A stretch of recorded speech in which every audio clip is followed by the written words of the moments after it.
এক কক্ষে চলছে 2 শ্রেণীর পাঠদান। শিক্ষার্থী আর 2 শিক্ষকের পড়াশোনার শব্দ নিয়ন্ত্রণে মাঝখানে দাঁড়িয়ে আছে একটি অস্থায়ী পার্টিশন। এতে বিঘ্নিত হচ্ছে সবার লেখাপড়া।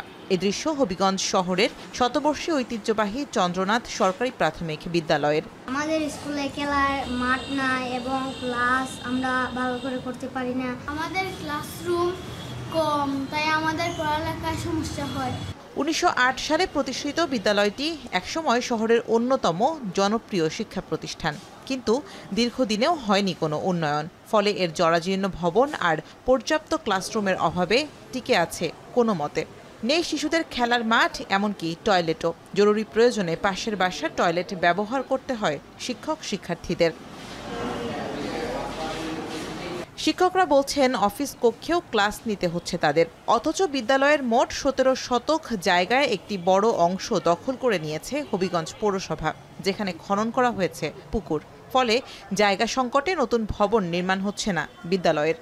শ্রেণীকক্ষের খুবই সংকট, যে কারণে আমাদের স্কুলের ছাত্র সংখ্যা দিন দিন কমে যাচ্ছে। আমাদের বিদ্যালয়ে বিনোদনের কোনো ব্যবস্থা নাই। আমাদের 2 শিফটে ক্লাস হয়। প্রথম শিফটে একটা রুমের মধ্যে শিশু শ্রেণী আর অন্য রুমটার মধ্যে প্রথম এবং দ্বিতীয় শ্রেণীর ক্লাস নেওয়া হয়। স্কুলের ক্লাস করার পরে তারা খেলাধুলা করতে পারে না। স্কুলের সামনে একটা পুকুর আছে, বাউন্ডারি না থাকায় বাচ্চাদেরকে দৌড়ে দিকে চলে যায়, তখন আমাদেরকে আনতে হয়।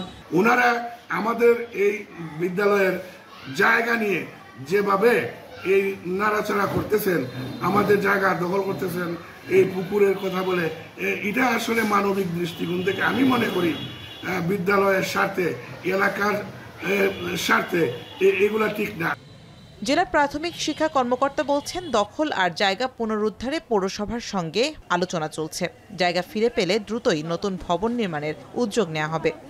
হার্ট অফ দি সিটি বলা যায়, হ্যাঁ, এমন স্থানে বিদ্যালয়টা অবস্থিত, কিন্তু বিদ্যালয়ে বিভিন্ন ধরনের আপনার যে সুযোগ সুবিধা থাকার কথা, এই ধরনের সুযোগ সুবিধাগুলো কিন্তু নাই দীর্ঘদিন থেকে।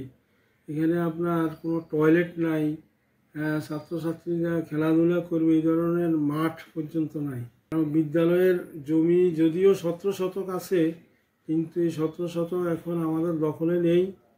পৌরসভা কর্তৃপক্ষ বিদ্যালয়ের পাশের তারা একটা পুকুর খনন করে জায়গাগুলো পুকুরের মধ্যে নিয়ে গেছে।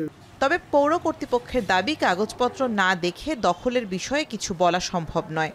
তবে বিদ্যালয়ের শিক্ষার পরিবেশ উন্নয়নে সহযোগিতার আশ্বাস দিয়েছে পৌরসভা। ওনারা যেটা বলতেছেন যে ওনাদের 17 শতক জায়গা, কাগজপত্র দেখলে হয়তো এটা পুরোপুরি কনফার্ম হওয়া যাবে।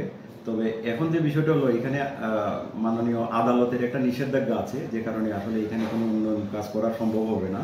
আদালতের নিষেধাজ্ঞাটা উঠে গেলে আমরা ইনশাল্লাহ শিক্ষা বিভাগের সাথে সহযোগিতার মাধ্যমে স্কুলের বাচ্চারা যাতে সাবলীলভাবে লেখাপড়া চালিয়ে যেতে পারে সেই বিষয়ে আমরা পদক্ষেপ নেব। 100 বছরের ঐতিহ্যবাহী চন্দ্রনাথ সরকারি প্রাথমিক বিদ্যালয়ের সংকট কাটাতে দ্রুত উদ্যোগ নেবে সংশ্লিষ্ট কর্তৃপক্ষ, এমনটাই প্রত্যাশা শিক্ষক ও অভিভাবকদের। এখন হবিগঞ্জ।